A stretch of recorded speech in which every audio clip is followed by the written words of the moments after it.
Darles en una mañana más, estamos en este 15 de enero 2025, es miércoles. Bueno, hoy sí amaneció muy frío, estábamos esta mañana experimentando en el lado de occidente unos 11 grados, aquí por ejemplo en San Lucas.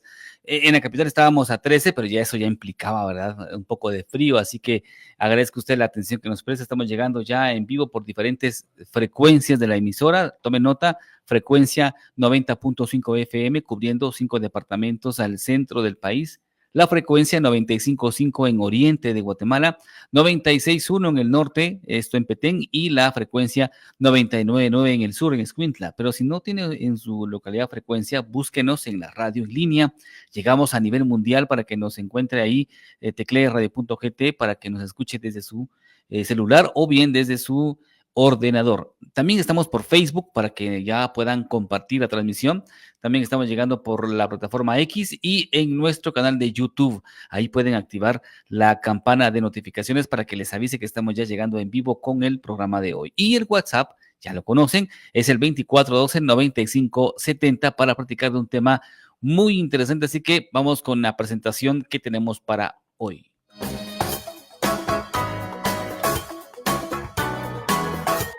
No hay que creer ni dejar de creer. En Consentido Humano presentamos Relatos de Media Mañana.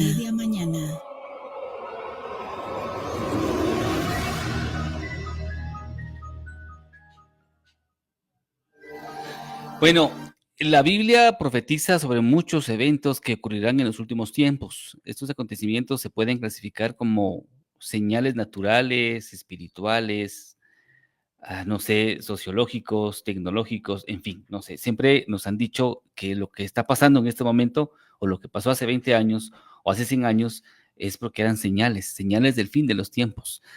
Para platicar este tema me acompaña nuestro amigo, el licenciado Juan Callejas. Licenciado, ¿cómo está usted?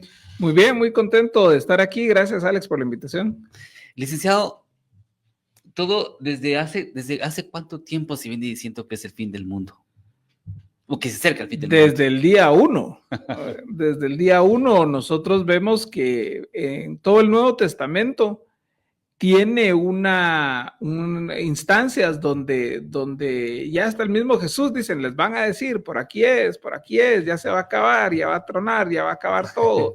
El apóstol Pablo, el apóstol Juan, el apóstol Pedro, todos tuvieron que lidiar con alguna especie de grupos que tenían que ver con estos temas, digamos, de un poquito de ansiedad por el fin de los tiempos. Las cartas de Pablo a los tesalonicenses son un ejemplo perfecto de Pablo tratando de calmarlos, de tratarlos de tranquilizar acerca de este tipo de temas, porque una iglesia que había sufrido mucho, que había estado haciendo dentro de ese sufrimiento muy bien las cosas, los estaban asustando con que se habían quedado, y entonces Pablo tiene que entrar a intervenir y a decir, no, miren, tranquilos pues, ¿verdad? Entonces, en la historia del cristianismo esto no es nuevo, son cosas que han estado siempre, y también dentro de las narrativas del Antiguo Testamento, nosotros también vemos que hay una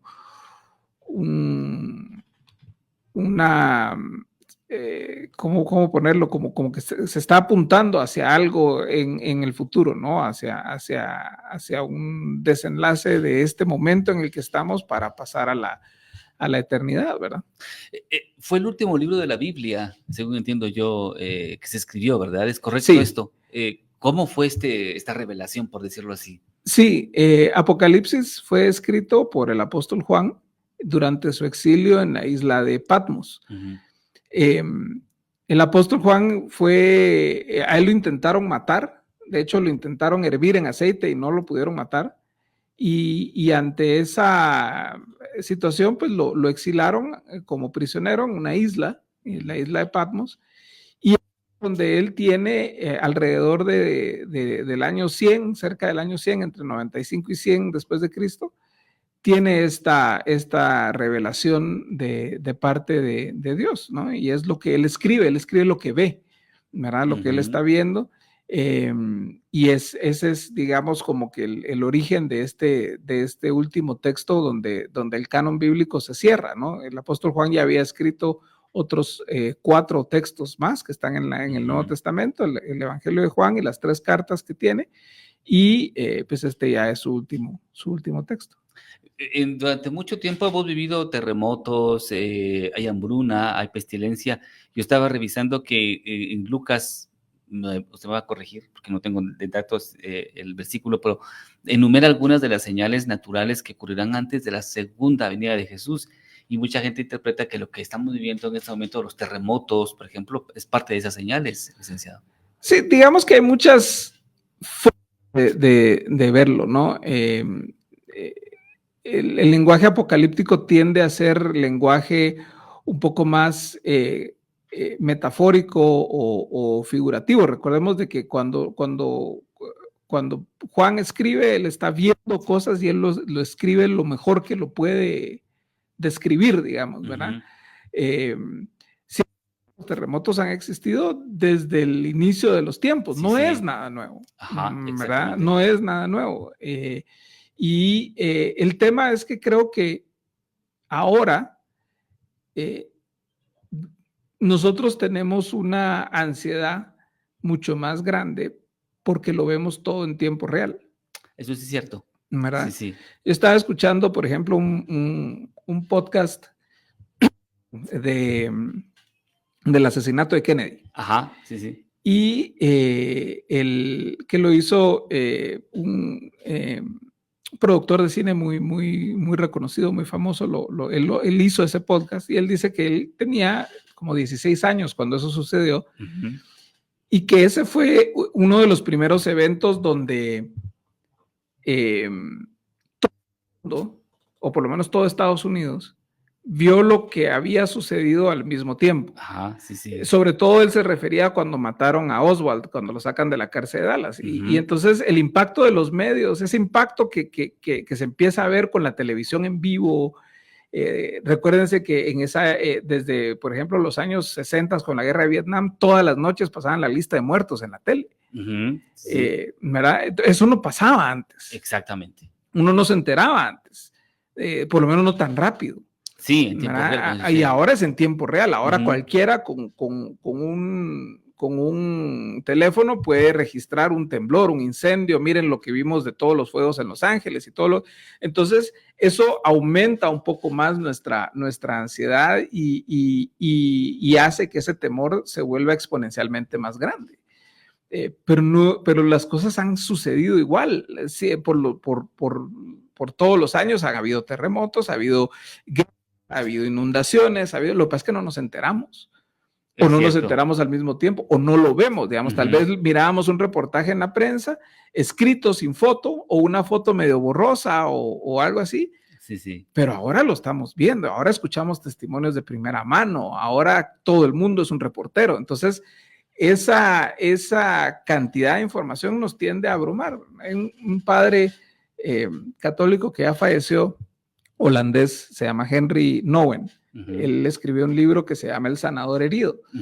Y lo escribió en los 70s, él justamente empieza a como que a diagnosticar, algo nos está pasando por la inmediatez de la información que tenemos ahora. Y él se refiere a ver las imágenes de Vietnam, pero eso es en los 70s, ahora nosotros es todavía más, ¿verdad? Es cierto, porque en las tradiciones ancestrales religiosas, más allá del cristianismo, por ejemplo, el judaísmo, el islam y el budismo, por ejemplo, ya es una narrativa común que surge en momentos de alguna, no sé si crisis social o política, cuando la gente ya intenta procesar esos eventos importantes como que fuera algo que ya se acerca, ¿verdad, licenciado? Sí, bueno, a todos, digamos, imagínense usted por ejemplo, en el tiempo de la Reforma, Martín Lutero, que estuvo a las puertas de la peste, y ver morir a la gente en las calles. ¿Qué es esto? Ya se acabó. Sí, ¿verdad? Sí. Ya se acabó.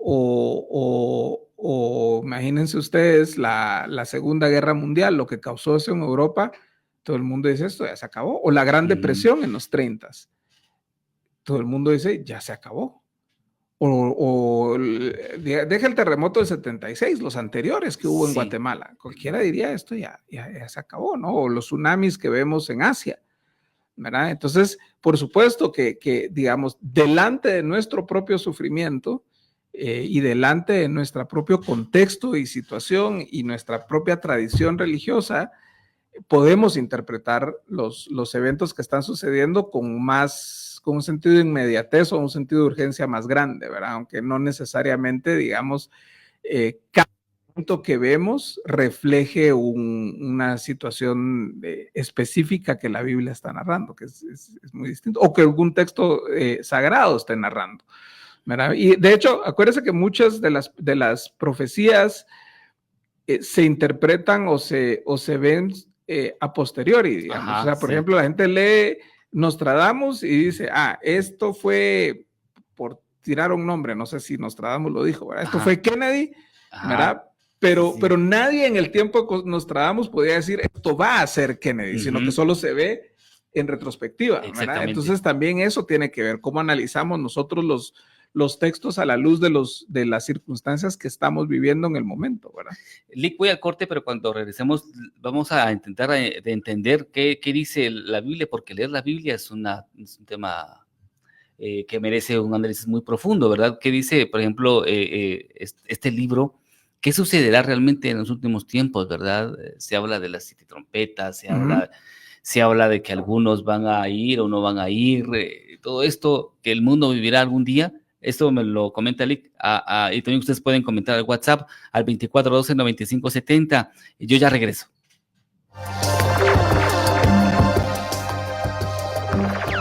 Estamos presentando Con Sentido Humano. En un instante continuamos. Los fines de semana no descansamos para que usted tenga información de primera mano. Esta es la información para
Ya estamos de vuelta hoy platicando con el licenciado Juan Callejas. El tema del Apocalipsis está más cerca de lo que creemos. ¿Usted qué opina? ¿Qué dicen las escrituras al respecto? ¿Qué es lo que dice la evidencia mundial de lo que estamos viviendo?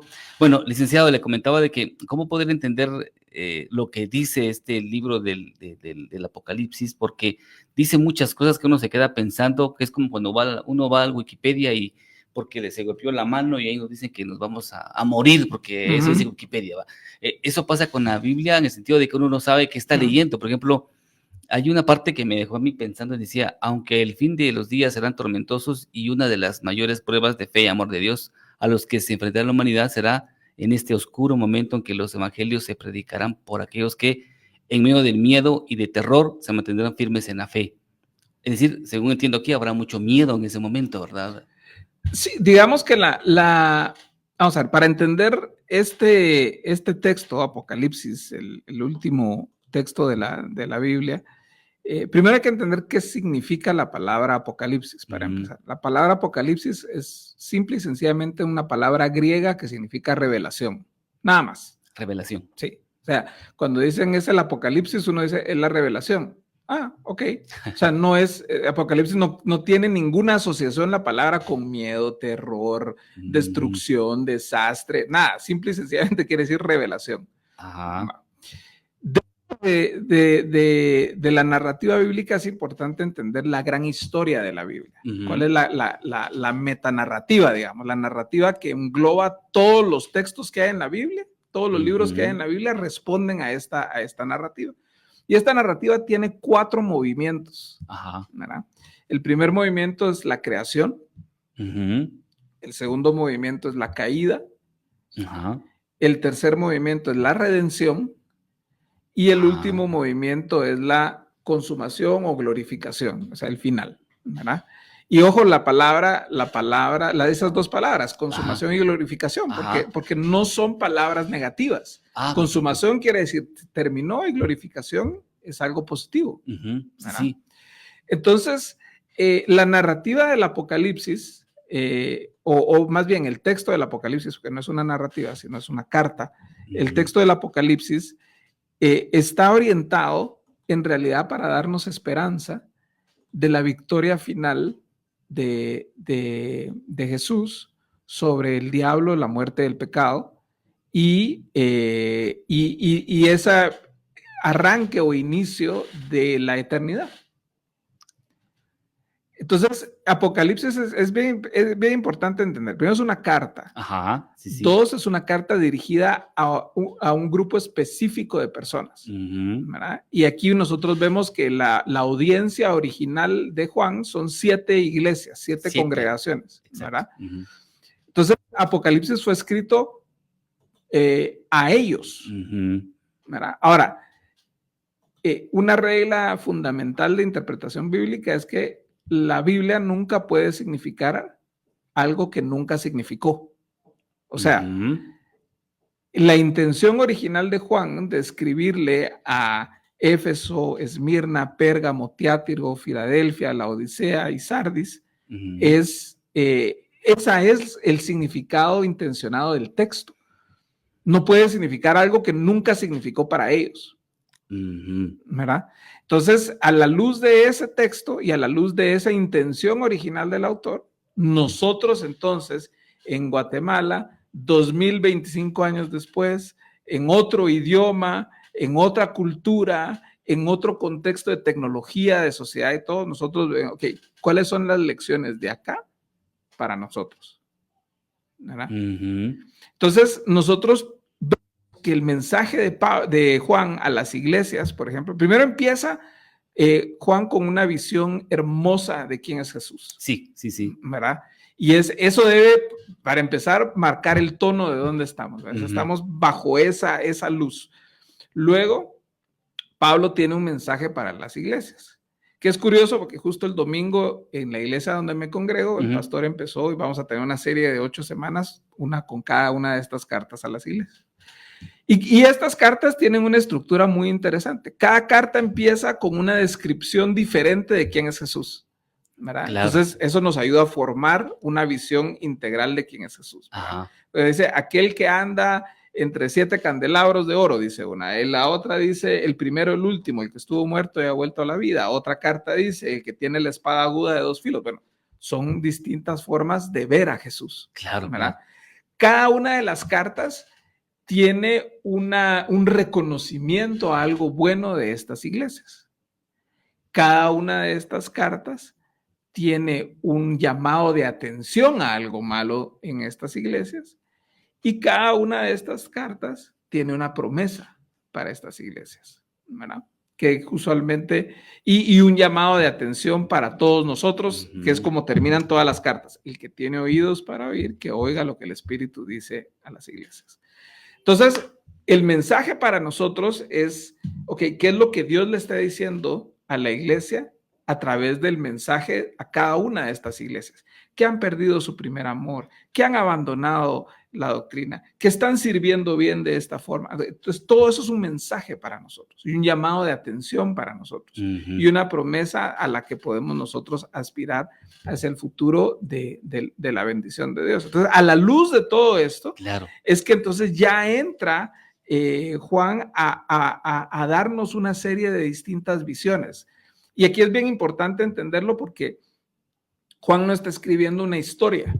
Entonces, digamos, nosotros usualmente como personas de mentalidad occidental, leemos el texto y pensamos que una cosa lleva a la otra, lleva a la otra, lleva a la otra. Sí. Pero realmente lo que nos está dando, o sea, ahorita vi esto, lo anoto. Ahorita vi esto otro, lo anoto. No necesariamente están en orden. Claro, esa es una ¿verdad? Revelación que va a caer una por una. Exactamente. Entonces Juan está viendo el trono de Dios. Juan ve, entonces es una visión de la gloria de Dios. Ese es Apocalipsis 4. Una visión de Jesús como el Cordero de Dios en Apocalipsis 5, ¿verdad? Y luego y cuando empezamos a ver los distintos sellos y las distintas, empezamos a ver situaciones de que la humanidad ha vivido siempre. Ha vivido problemas económicos, ha vivido sistemas de enfermedad y de injusticia y de muerte y de guerra. O sea, básicamente Juan nos está mostrando una condición general de la humanidad. Cosas que han pasado siempre, cosas que siguen pasando y cosas que van a seguir pasando. Exacto. Y nos muestra algunas cuestiones bien interesantes. Nos muestra lo que está pasando en la tierra, pero también nos muestra lo que está pasando en el mundo espiritual. Recordemos que Pablo, cuando le escribe a los Efesios, él escribe algo muy, muy puntual, que lo vemos también en el resto del Nuevo Testamento y que Jesús también de alguna forma lo trata, y es que nuestra lucha no es contra carne y sangre, sino contra principados y poderes en los lugares celestiales. O sea, hay una realidad espiritual detrás de la cual están sucediendo cosas y nosotros vemos algunos de los efectos de esas cosas aquí en nuestra vida, aquí en la tierra. Un ejemplo muy interesante de cómo Juan destapa el velo de lo que está pasando en el mundo espiritual es la narrativa navideña de Apocalipsis. ¿Cuál es la narrativa navideña de Apocalipsis? Es decir, Navidad en Apocalipsis. Mientras estamos nosotros cantando Noche de Paz, ¿verdad? Nosotros leemos en Apocalipsis 12 la historia de la mujer, el dragón y el niño. Qué interesante. Y entonces vemos, por ejemplo, que esta mujer, dice, por ejemplo, en Apocalipsis 12:5, dice, y ella dio a luz un hijo varón que ha de regir a todas las naciones con vara de hierro. Su hijo fue arrebatado hasta Dios y hasta su trono. Y la mujer huyó al desierto donde tenía un lugar preparado por Dios entonces vemos así cosas como que tan como interesantes, pero vemos que esta profecía y la manera en que está escrito hijo ahí con H mayúscula nos apunta que está hablando del nacimiento de Jesús, ¿verdad? Cierto. Pero eso está en Apocalipsis 12. Entonces Pablo, de repente Juan mira esto y mientras nosotros cantamos Noche de Paz en el mundo espiritual, esto es lo que está pasando. Un dragón se quiere comer al niño. O sea, es justamente lo que nosotros vemos que el diablo trata de hacer con Jesús a lo largo de su ministerio.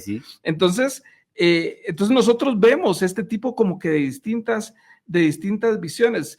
Y lo que pasa es que, digamos, para nosotros tratamos de interpretarlo literalmente, pero entender el lenguaje apocalíptico es entender una cultura. Sí. ¿Verdad? Entender de que, por ejemplo, a las personas se les representaba digamos, con símbolos de animales, por ejemplo, o los grandes eventos históricos a veces se representaban con desastres naturales. Y nosotros lo hemos visto, digamos, por ejemplo, no sé, por ejemplo, el incidente ayer en el Congreso. Cualquier periodista pudo haber escrito un terremoto sacudió el Congreso, ¿verdad? Y comentarios incendiarios, ¿verdad? Y entonces, un poquito a veces tenemos que leer este texto de esta forma también, entendiendo el contexto en el que estaban metidos las personas que lo leyeron por primera vez. Pero nosotros vemos que en el texto hay dos grupos de personas.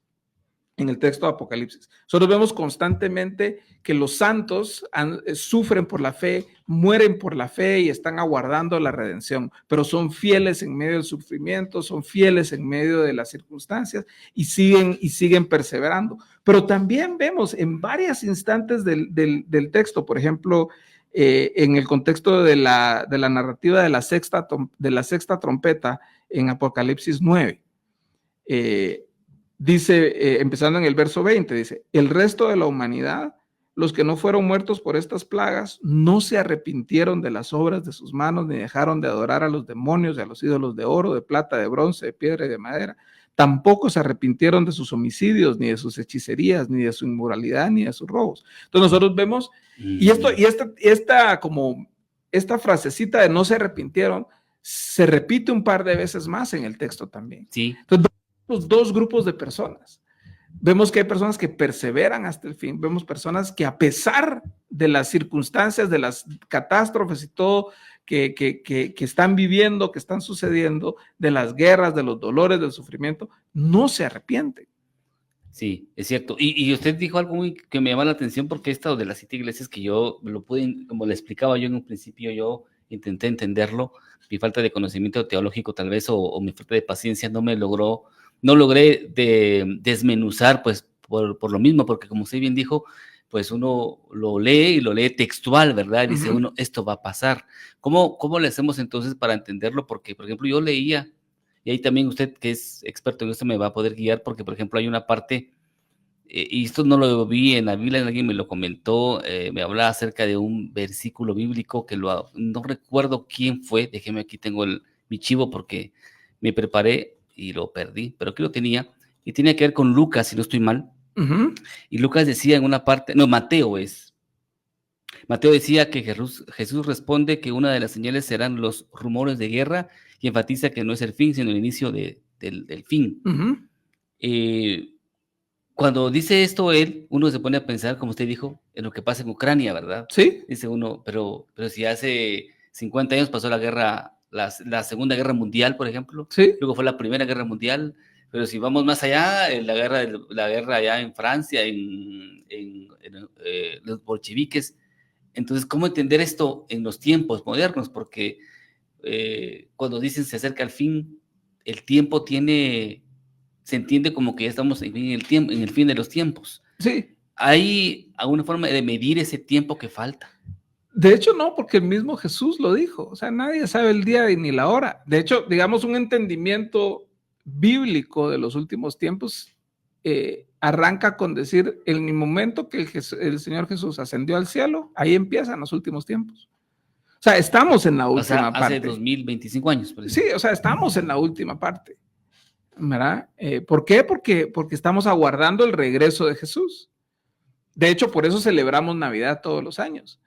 La temporada navideña, que realmente es una temporada que dura mes y medio, Adviento, que es los 4 domingos antes de Nochebuena y después de Nochebuena, los 12 días que siguen hasta el día de Epifanía, que es el Día de Reyes.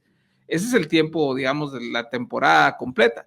Pero Adviento, esa temporada de Adviento, que significa, Adviento significa venir, ¿verdad? Es una celebración cristiana, una observación cristiana, que no solo nos recuerda que Jesús vino, nos recuerda que Jesús prometió que va a regresar. Entonces la iglesia está constantemente en esa espera y en ese anhelo. De hecho, ¿cómo termina Apocalipsis? El Espíritu y la iglesia dicen, ven. O sea, el anhelo de la iglesia es que el Señor Jesús regrese, porque justamente sabemos de que hay guerras, de que hay rumores de guerras, de que hay catástrofes, de que hay desastre. Pablo le escribió a los romanos que la creación gime porque se manifiestan los hijos de Dios y que venga el fin. Venga el fin, pero no para que termine y se destruya todo, sino para que venga el fin, para que todo sea restaurado. Que sea restaurado a la manera en que Dios diseñó que fuera. Por eso las profecías, por ejemplo, cuando leemos Isaías, aquellas profecías donde el león se pasará junto con el cordero y el niño con la serpiente, y todo hasta una paz que no conocemos, ¿verdad? Es la paz que nosotros anhelamos, la restauración del orden de todas las cosas y a una restauración todavía mejor. Porque si nosotros vemos la creación, ¿cómo empieza la creación? Con un jardín. Sí. Pero ¿cómo termina la escritura? Con una ciudad. Una ciudad, exacto. ¿Verdad? Y una ciudad donde lo que hoy nosotros valoramos con gran, digamos, gran valor, valga la redundancia, o gran deseo, como las piedras preciosas. Y esto es una cosa que se la aprendía al pastor Francisco Benfeld. Él siempre dice esto, ¿verdad? Como, porque él es ingeniero civil. Entonces él dice cómo lo que nosotros hoy valoramos como el oro y todo eso se vuelven simples materiales de construcción para la Nueva Jerusalén. O sea, el cumplimiento de la profecía, de lo que Jesús dijo, yo me voy para hacerles un hogar y voy a regresar para llevarlos conmigo, es esa Nueva Jerusalén. Entonces, es todavía más glorioso que el jardín, ¿verdad? Entonces, cuando nosotros leemos la Escritura bajo ese entendimiento, digamos, bajo la sombría de esta gran historia, entonces las cosas... No voy a decir que se terminan de aclarar al 100%, porque los debates y todo van a existir, claro. Pero podemos entenderlo mejor. Por ejemplo, me preguntaba Alex, ¿cómo le hacemos para entender esto? Bueno, gracias a Dios hay muchos recursos, comentarios, diccionarios bíblicos, estudios recientes, muchas cosas de arqueología y todo que nos ayudan a entender. Por ejemplo, el mensaje a la iglesia de la Odisea en Apocalipsis 3. Tiene un pasaje muy famoso y que dentro del contexto evangélico usamos mucho, ¿verdad?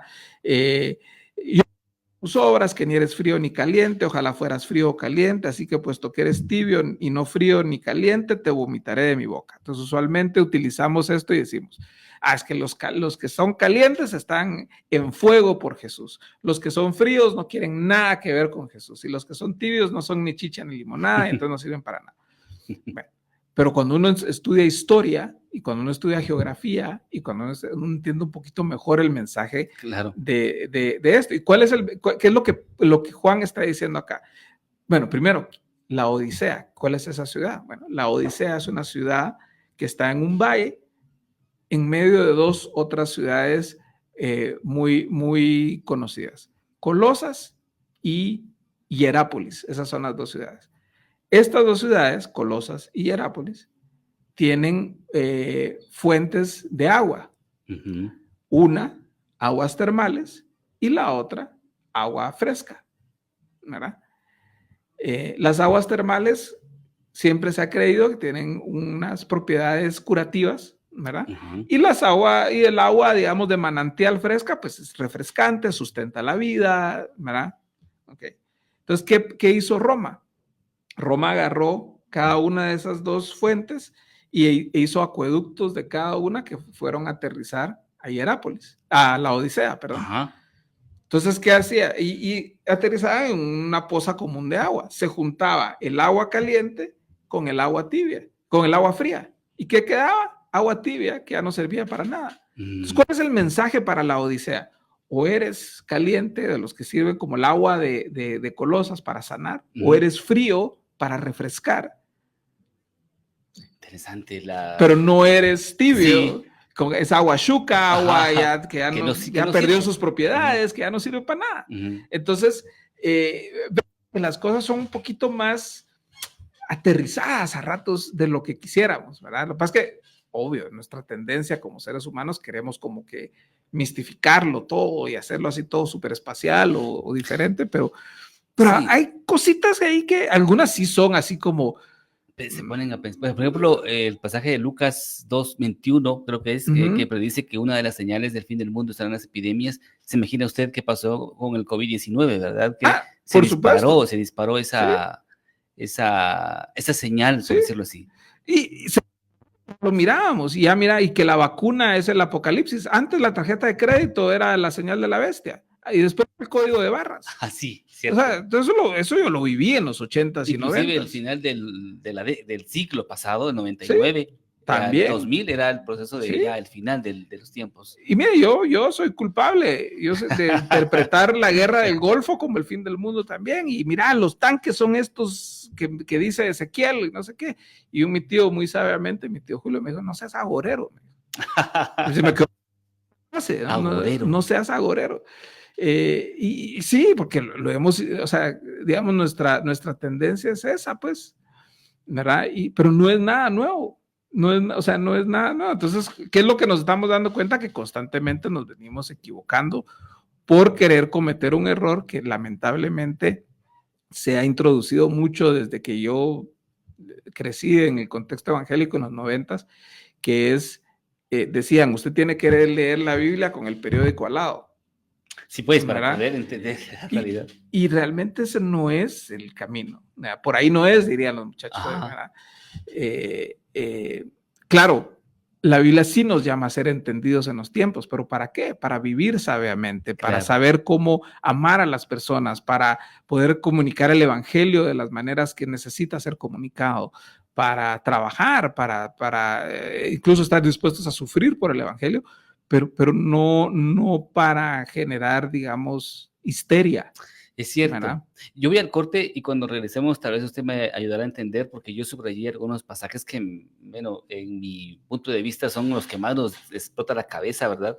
Por ejemplo, había una en Apocalipsis 12:3 que decía, entonces apareció otra señal en el cielo, he aquí un gran dragón rojo que tenía 7 cabezas y 10 cuernos y sobre sus cabezas 7 diademas. Bueno, le dejo ese ahí porque muchos interpretan que podría ser lo que le comentaba a usted, este animal mitológico de la Biblia, creo que es el Leviatán, que es una bestia marina gigante que narrada en la Biblia. Pero eso lo platicamos después del corte, ¿le parece? Muy bien. Vamos a la pausa, ya regresamos. WhatsApp 2412-9570. Ya regresamos.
Ya estamos de vuelta en este segmento que tenemos todos los miércoles para hablar de estos temas y hoy nos hemos centrado en el apocalipsis. Está más cerca de lo que usted cree, el fin, mejor dicho. ¿Qué dice la Biblia al respecto? Yo le comentaba a Lick porque es bueno intentar entender pues estas cosas, porque por ejemplo yo le hacía a él una reflexión que yo leía porque yo en mi afán de poder documentarme, me topaba con unos textos que yo digo, ¿y esto qué significa? Por ejemplo, este que le contaba del Apocalipsis 12:3, que decía que apareció un dragón rojo que tenía 7 cabezas y 10 cuernos y sobre sus cabezas 7 diademas.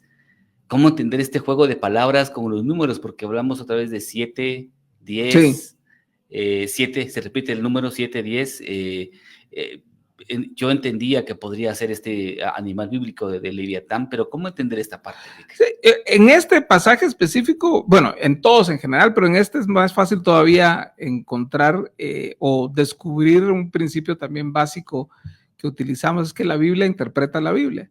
Ajá. Entonces, si nosotros leemos desde el 3 en adelante, voy a tomarme aquí la lectura, sí, dice... cómo no. Entonces apareció otra señal en el cielo, un gran dragón rojo que tenía 7 cabezas y 10 cuernos, y sobre sus cabezas había 7 diademas. Su cola arrastró la tercera parte de las estrellas del cielo y las arrojó sobre la tierra. Y el dragón se paró delante de la mujer que estaba para dar a luz, a fin de devorar a su hijo cuando ella diera a luz. Y ella dio a luz un hijo varón, que ha de regir a todas las naciones con vara de hierro. Su hijo fue arrebatado hasta Dios y hasta su trono. La mujer huyó al desierto, donde tenía un lugar preparado por Dios para ser sustentada ahí por 1260 días. Entonces hubo guerra en el cielo. Miguel y sus ángeles combatieron contra el dragón, y el dragón y sus ángeles lucharon, pero no pudieron vencer, ni se halló ya lugar para ellos en el cielo. Y fue arrojado el gran dragón, la serpiente antigua, que se llama Diablo y Satanás, el cual engaña al mundo entero. Fue arrojado a la tierra y sus ángeles fueron arrojados con él. Entonces oí una gran voz en el cielo que decía: ahora ha venido la salvación, el poder y el reino de nuestro Dios y la autoridad de su Cristo, porque el acusador de nuestros hermanos, el que los acusa delante de nuestro Dios día y noche, ha sido arrojado. Ellos lo vencieron por medio de la sangre del Cordero y por la palabra del testimonio de ellos, y no amaron sus vidas, llegando hasta sufrir la muerte. Por lo cual regocíjense cielos y los que moran en ellos. Ay de la tierra y del mar, porque el diablo ha descendido a ustedes con gran furor, sabiendo que tiene poco tiempo. Acá, primero nos dice ya quién es el dragón. El dragón es el diablo. Es el diablo, ¿verdad? Sí. Y el hijo es Jesús. Uh-huh. Y vemos de que en el momento en que desde que Jesús nace, hay intentos constantes del diablo de destruirlo, ¿verdad? En las tentaciones, con la matanza de los niños. O sea, hay N eventos, digamos, cuántas veces no lo trataron de apedrear. Uh-huh. Incluso hasta creyó que lo había logrado con la crucifixión. Exacto. Sí, y lo mató, uh-huh, pero resucitó. Uh-huh. Entonces, aquí vemos, digamos, tras bambalinas, digamos, en el mundo espiritual, lo que nosotros vemos en el mundo material. Claro. Entonces, claro. Juan está viendo la batalla en el cielo que existió por Jesús, ¿verdad? Uh-huh. Y la victoria que viene justamente por el sacrificio de Jesús, porque por eso dice en el verso 11, ¿verdad? Uh-huh. Ellos lo vencieron por medio de la sangre del Cordero. La sangre, o sea, la sangre del Cordero, la sangre de Jesús. O sea, el hecho, no la sangre de Jesús como un fetiche, digamos, sino la sangre de Jesús en el hecho de que fue crucificado y derramó su sangre por nosotros. Claro, sí, porque según entiendo yo en lo que usted leyó, es vencido, ¿verdad? Es vencido. Porque dice, vi un ángel que descendía del cielo con la llave del abismo y una gran cadena en mano, ¿verdad? Ajá. O sea, el diablo, el Satanás es derrotado. ¿Verdad? Y entonces nosotros, y de hecho esa última frase, ¿verdad? Hay de la tierra y del mar, porque el diablo ha descendido a ustedes con gran furor, sabiendo que tiene poco tiempo. Uh-huh. Por eso es que, digamos, a veces nosotros en la iglesia hemos escuchado esta frase, ¿verdad? Que tiene mucho sentido. Dice, cuando el diablo te recuerda tu pasado, recuérdale tu futuro. Sí. ¿Verdad? Porque el mal va a ser derrotado. Y por eso es que la iglesia anhela la venida de Jesús para poner ese fin. Recordemos las imágenes de Jesús que nos muestra Apocalipsis, con una espada en la mano, con fuego que sale de sus ojos, o sea, una espada que sale de su boca. O sea, no viene el bebé que nació en Navidad, no. Viene el Rey de Reyes y Señor de Señores a poner fin al mal. Entonces, esa es la esperanza que nos sustenta. Lo que estamos viendo acá es cómo ese fin del mal va llegando, ¿verdad? Sí, sí. Y entonces, por eso es de que Apocalipsis es un libro de esperanza y de nuestro anhelo de regresar a donde pertenecemos, más que un libro de miedo y destrucción y de catástrofe. Por supuesto, en el proceso hay situaciones que van a pasar, que van a seguir pasando y que estamos viviendo y que las generaciones que vengan las seguirán viviendo hasta que venga el Señor Jesús. Pero ese no es el final. Hay otro pasaje de la Biblia que a mí también me hace mucho ruido y tiene que ver con igual el número 7, que son las 7 trompetas Ajá. de los ángeles, y una de estas trompetas que tanto se habla es en Apocalipsis 11:18 creo que es, y habla, dice, el primer ángel tocó su trompeta y granizo y fuego fueron mezclados con sangre y fueron lanzados sobre la tierra y se encendió la tercera parte de la tierra. Mucha gente lo puede interpretar como lo que se vive actualmente siempre con este tema, por ejemplo, de las lluvias que hay en el mundo con granizos enormes, o por ejemplo con el tema de las lluvias que hay y con los huracanes, todo eso. Empecemos por entender por qué otra vez 7 y ahora trompetas, licenciado. Nuevamente, ¿verdad? Digamos, las trompetas lo que tienen que ver es con anuncio. Un anuncio. Una advertencia, un anuncio, y recordemos cuáles son los anuncios de cada una de las trompetas, porque detrás de cada trompeta hay algo que está siendo anunciado, ¿verdad? Y entonces lo que tenemos que ver es cómo reaccionan las personas, ¿verdad? Cómo las personas se comportan a través de estas catástrofes. Ajá, sí. Muchas veces, digamos, puede ser que literalmente suceda algo, puede ser que digamos, Juan lo que vio es algo que la única forma que lo puede describir es como fuego y granizo, porque recordemos que Juan pues tiene un conocimiento limitado, él o sea, él está viendo algo y lo que nos da la mejor descripción posible. Porque es una visión. Sí. ¿Verdad? Él no está, entonces él está haciendo su mejor esfuerzo y debemos entenderlo como eso, ¿verdad? Uh-huh. Entonces, cada una de estas trompetas, veamos, ¿cuál es el mensaje que se está dando? ¿Cuál es la consecuencia que está viviendo en la tierra y cómo están respondiendo las personas ante esa consecuencia? Entonces, ahí es donde nosotros podemos tratar de ayudarnos a entenderlo mejor y digamos, lo que pasa es que nosotros estamos acostumbrados, por ejemplo, si uno ve películas como Armagedón o Impacto Profundo, entonces ya viene el asteroide. Ajá. Y entonces, eso es. Que eso es lo que pasó cuando se acercó mucho el cometa Halley, ¿se recuerdan en aquella oportunidad? O el eclipse del 93, lo asociaron, porque yo recuerdo muy bien, a esta primera trompeta que menciona en Apocalipsis. Sí, y cada vez que eso pasa todo, cada vez que hay luna de sangre, o sea, cuando hay un eclipse lunar que la luna se pone roja, no faltan nuevamente los que nuevamente miren la luna de sangre, entonces ahorita sí. Y cada vez que dicen ahorita sí, ahorita no. Entonces hay que yo por eso, digamos, tomo una postura bastante más, digamos, tratando de apuntarnos no a descifrar mensajes secretos, porque eso sería caer en un error gnóstico, diríamos, sino a recordarnos cuál es el propósito de esto. Claro. ¿Qué es lo que Dios nos está llamando? ¿Qué es lo que Dios está criticando a través de esto? ¿Qué es lo que Dios está reconociendo como positivo a través de esto? Pero al final, ¿cuál es la victoria final que nosotros vemos? ¿Verdad? ¿Y cuál es la esperanza final que nosotros vemos? Y cuando nosotros leemos Apocalipsis 20, 21 y 22, ya nos termina de caer el centavo, ¿verdad? Claro. Y por eso es de que el mensaje, por más extraño que sea del final de la Biblia, es ese. O sea, Apocalipsis 22, 17, el espíritu y la esposa dicen, ven. El que oye diga, y el que oye diga, ven. ¿Verdad? Y al final, en el 20, el que testifica de estas cosas dice, sí, vengo pronto. O sea, este es Jesús hablando. Entonces luego la respuesta de nosotros es la misma de Juan. Amén. Ven, Señor Jesús. Nosotros queremos que Él regrese. No es algo malo. Queremos que Él regrese. Lo que pasa es que, miren, si ustedes fueron evangélicos como yo, que crecieron en los 80s y los llevaron de retiro a Montesión, ahí por Amatitlán, a todos nos pusieron en la noche, la pueden buscar en YouTube, una película como de los 70s que se llama Como ladrón en la noche. Ajá. Y es esa película de esas terribles, de decapitados y toda la cosa, pero es una, digamos, esa interpretación de Apocalipsis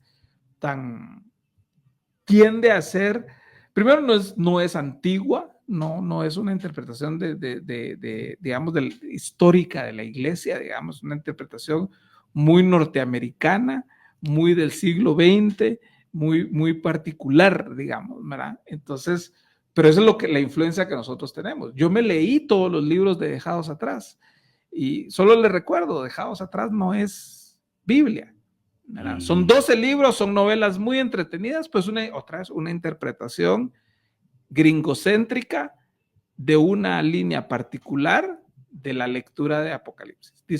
Dispensacionalista, dirían los técnicos, ¿verdad? Pero no es la visión que la iglesia ha abrazado a lo largo de toda la historia. Entonces, es bueno para nosotros temperar un poquito nuestras ansiedades alrededor de esto. Claro. Y recordarnos nuevamente de que, porque también muchas de nuestras ansiedades están, y es donde debemos revisar nuestro corazón, ¿verdad? En nuestros miedos, porque lo vamos a perder todo lo que tenemos aquí. Sí.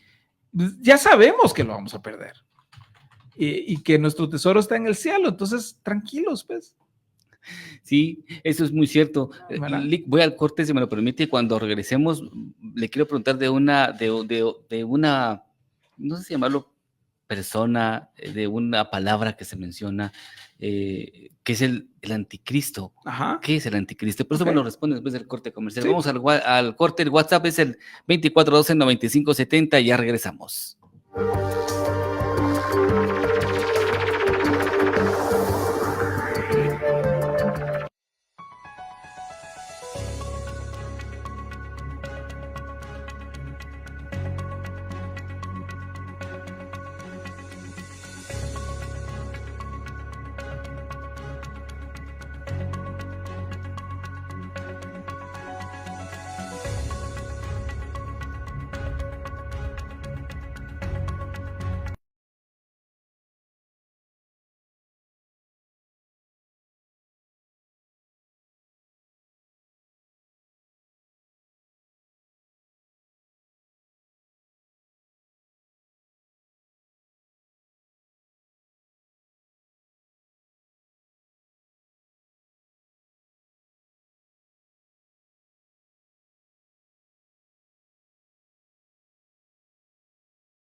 Apocalipsis, el fin está más cerca de lo que usted cree. Bueno, platicando con él, también estamos con usted compartiendo sus comentarios al WhatsApp al 2412-9570.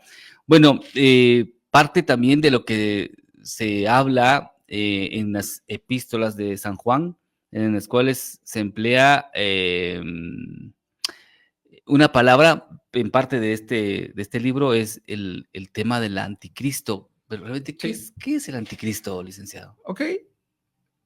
Entendamos un poquito qué es lo que Juan está haciendo en sus cartas. ¿Verdad? El preámbulo o el inicio de Primera de Juan nos da la pauta para enmarcar la discusión. Dice en Primera Juan, empezando en el capítulo 1, verso 1. Lo que existía desde el principio, lo que hemos oído, lo que hemos visto con nuestros propios ojos, lo que hemos contemplado y lo que han tocado nuestras manos, esto escribimos acerca del verbo de vida. Y la vida se manifestó, nosotros la hemos visto y damos testimonio y les anunciamos a ustedes la vida eterna que estaba con el Padre y se manifestó a nosotros. Lo que hemos visto y oído les proclamamos también a ustedes para que también ustedes tengan comunión con nosotros. En verdad, nuestra comunión es con el Padre y con su Hijo Jesucristo. Les escribimos estas cosas para que nuestro gozo sea completo. Entonces, ¿qué es lo que hace Juan en este párrafo inicial? Él nos señala a Jesús acá como aquel que han visto, que han oído, que han tocado, que han contemplado, ¿verdad? Porque el punto sobre todo de Primera de Juan, es luchar en contra de lo que ya empezaba a gestarse. Y esto, o sea, aquí Jesús tiene 20, 30 años de haber subido al cielo, pues, ¿verdad? Que es el gnosticismo. El gnosticismo es básicamente lo espiritual es bueno, lo material es malo, y ya empezaban a surgir algunas ideas extrañas de que Jesús nunca se había encarnado. ¿Verdad? Entonces Juan está diciendo, espérenme un momento. No. De hecho, por eso es de que el evangelio de Juan empieza así. ¿Verdad? En el principio era el verbo y el verbo era Dios, el verbo era con Dios. Y luego más adelante dice, ¿verdad? Y el verbo se hizo carne y habitó entre nosotros y vimos su gloria, gloria como la del unigénito del Padre, lleno de gracia y de verdad. Entonces Juan está trabajando fuerte en contra de estas ideas, de esta como espiritualización de Jesús, algo que lo estamos viendo ahora todavía. O sea, gente que está adherida a movimientos como el Nuevo Pensamiento habla del Cristo en nosotros, pero no de Jesús, sino de que hay una especie como de fuerza mística que se llama el Cristo. Bueno, es lo que Juan está peleando aquí, ¿verdad? Sí. Entonces, Juan establece esto, ¿verdad? Y entonces luego habla del anticristo. Les voy a leer los pasajes donde él habla. Ahí en el capítulo 2 de Primera de Juan, versos 18 al 22, dice: hijitos, es la última hora, y así como oyeron que el anticristo viene, también ahora han surgido muchos anticristos. Por eso sabemos que es la última hora. Ellos salieron de nosotros, pero en realidad no eran de nosotros, porque si hubieran sido de nosotros, habían permanecido con nosotros, pero salieron a fin de que se manifestara que no todos son de nosotros, pero ustedes tienen la unción del Santo y todos ustedes lo saben. No les he escrito porque ignoren la verdad, sino porque la conocen y porque ninguna mentira procede de la verdad. ¿Quién es el mentiroso sino el que niega que Jesús es el Cristo? Este es el anticristo, el que niega al Padre y al Hijo. Okay. ¿Quién es el anticristo? El que niega que Jesús es el Cristo, el que niega al Padre y al Hijo. Más adelante lo vemos nuevamente también en el capítulo 4. Dice: amados, no crean a todo espíritu, sino prueben los espíritus para ver si son de Dios, porque muchos falsos profetas han salido al mundo. En esto ustedes conocen el Espíritu de Dios. Todo espíritu que confiesa que Jesucristo ha venido en carne es de Dios. Y todo espíritu que no confiesa a Jesús no es de Dios. Y este es el espíritu del anticristo, del cual ustedes han oído que viene y que ahora ya está en el mundo. Y luego Juan lo vuelve a decir de una forma súper clara y contundente en Segunda de Juan. Ese es capítulo único, ¿verdad? Y en el verso 7 dice: pues muchos engañadores han salido al mundo que no confiesan que Jesucristo ha venido en carne. Ese es el engañador y el anticristo. Entonces, el anticristo no es el anticristo, sino es esta tendencia, estas ideas que niegan a Jesús en su humanidad y divinidad, ¿verdad? O que espiritualizan a Jesús, o que solo lo reducen a un profeta humano, a un maestro humano. Hay de los dos, Claro. de los dos lados, ¿verdad? Y son errores que la iglesia ha combatido y ha combatido y ha combatido. Y es la razón por la cual se redactaron los credos de la iglesia, ¿verdad? De hecho, detrás de una de esas peleas está la historia del verdadero Santa Claus, de San Nicolás de Bari, ¿verdad? Que estuvo en el concilio de Nicea y que le dio una trompada a Arrio, porque Arrio negaba que Jesús era Dios, ¿verdad? Entonces, no es nada nuevo. O sea que no es tanto una persona, sino un sistema. Ajá, eso es un sistema, una serie de ideas, una serie de, ¿verdad?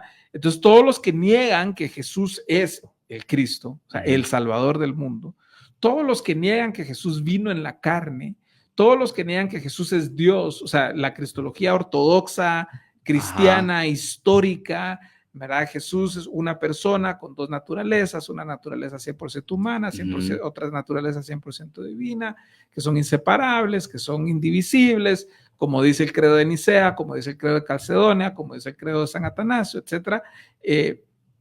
Todas esas, los que niegan eso, ¿verdad? Tienen el espíritu del anticristo. Entonces, cualquiera de ellos es un anticristo. Ah, qué interesante. Sí, pues cualquier ¿verdad? persona que niegue ese... Puede ser que llegue a surgir alguien muy famoso, muy poderoso, que lo niegue así. Y, bueno, ahí tienen ¿cómo se llama? El muchachón de Corea del Norte. Ah, sí. Tienen al premier de China. O sea, hay un montón de hombres muy poderosos que niegan que Jesús es el Cristo. Pues, ¿verdad? Exactamente. Y puede ser que surjan figuras, digamos, religiosas o espirituales muy grandes que también lo nieguen.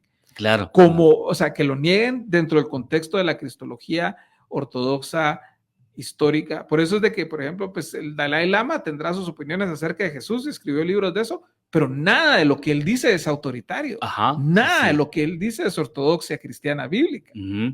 Tendrá sus opiniones, pero si él dice, no, Jesús no es Dios hecho hombre, entonces, perdone, señor Dalai Lama, usted es anticristo.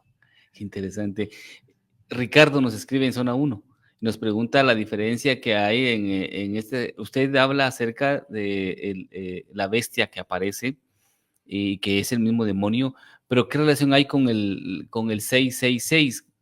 ¿Me podría explicar esto? Dice una cita bíblica que aparece en Apocalipsis y creo que también aparece en Reyes y Crónicas, dice, esa parte no mucho la comprendo, dice este oyente.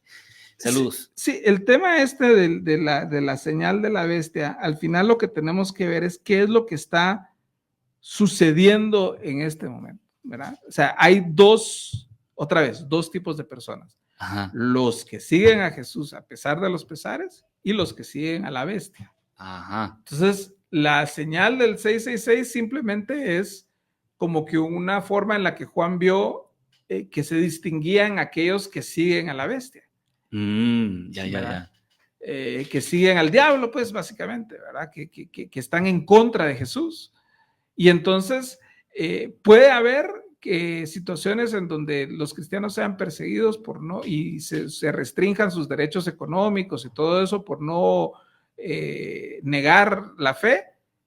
Sin duda puede haberlo. Pero eso lo vemos desde el Antiguo Testamento. O sea, Daniel los mandaron al foso de los leones por eso.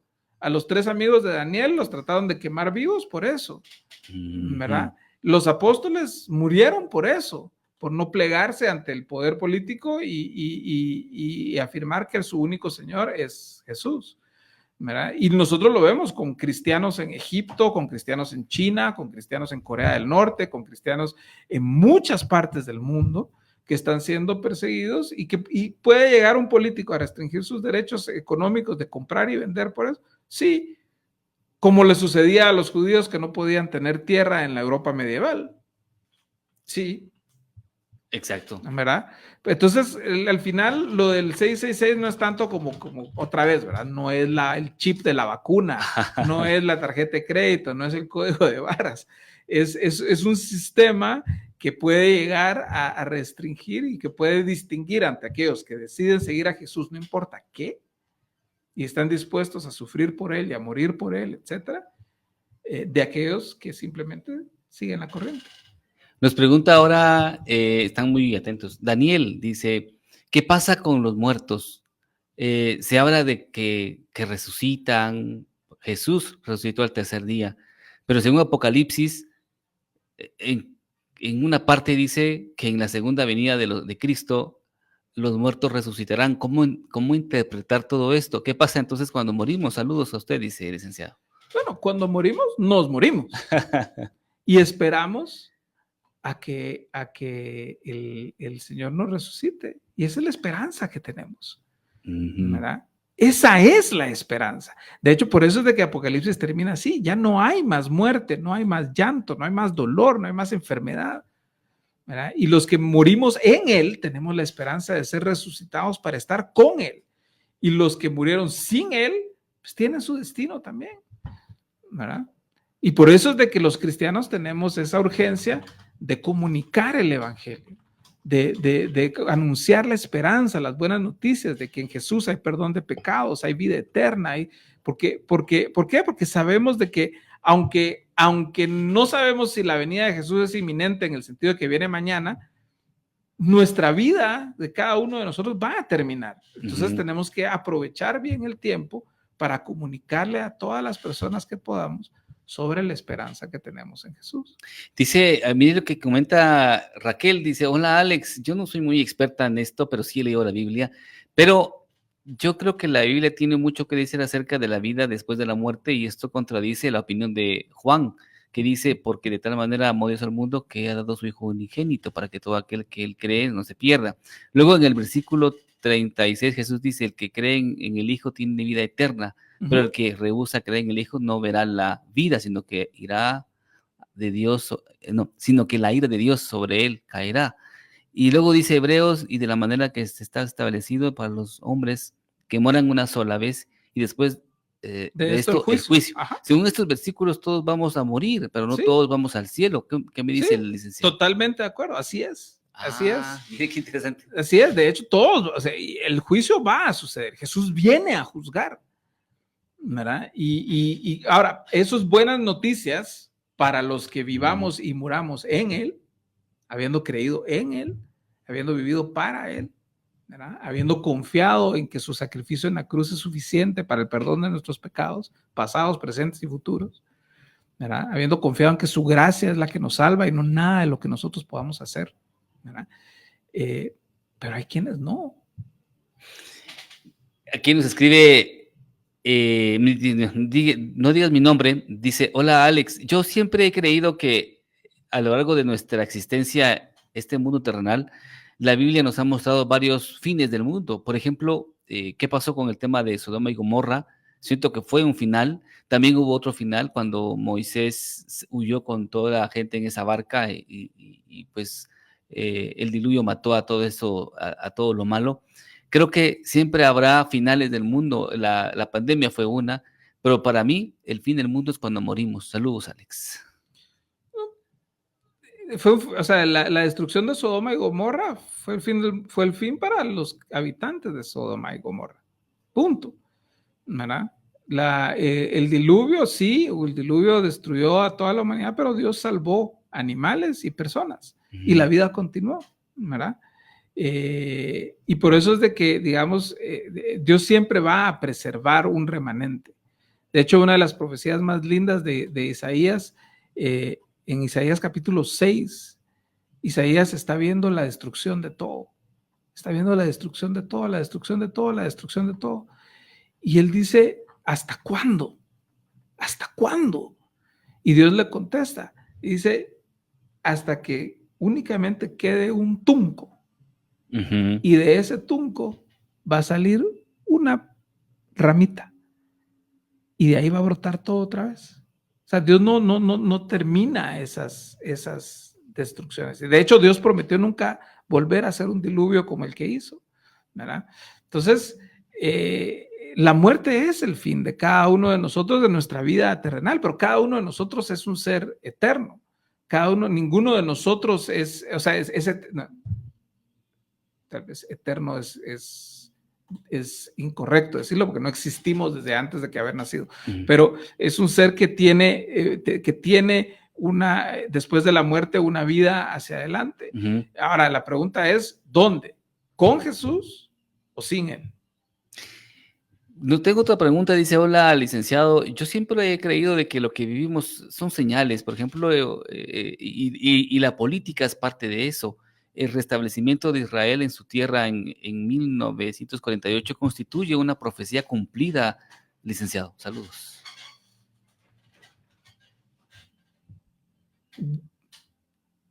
Yo me alejo de esas interpretaciones porque el Israel bíblico del Nuevo Testamento es la iglesia, no la nación de Israel. Y esa nación política de Israel que nació en 1948 es un hecho político que sucedió y la gente regresó y todo el movimiento sionista y todos los problemas que hoy vemos que se han derivado de eso. Tengo muchos amigos judíos, los quiero muchísimo. Creo que Israel ha sido un país resiliente que ha hecho muchas cosas muy buenas. Seguramente tiene también sus bemoles y sus errores y la misma persecución que ciertos políticos israelitas plantean contra cristianos ahí en Israel, todo, pero bueno, es como en cada país, ¿verdad? Cada situación. Pero, digamos, yo me alejaría de interpretaciones tan literales porque otra vez, ¿verdad? Nos pueden... Uno, ¿dónde está eso en la escritura de que se va a formar una nación específica en un territorio específico que se llama Israel, una nación política, una república constitucional como la conocemos ahorita? No está ese texto. Simplemente sabemos que Dios llama a los suyos de vuelta. Ahora, desde Jesús, los suyos es la iglesia. ¿Verdad?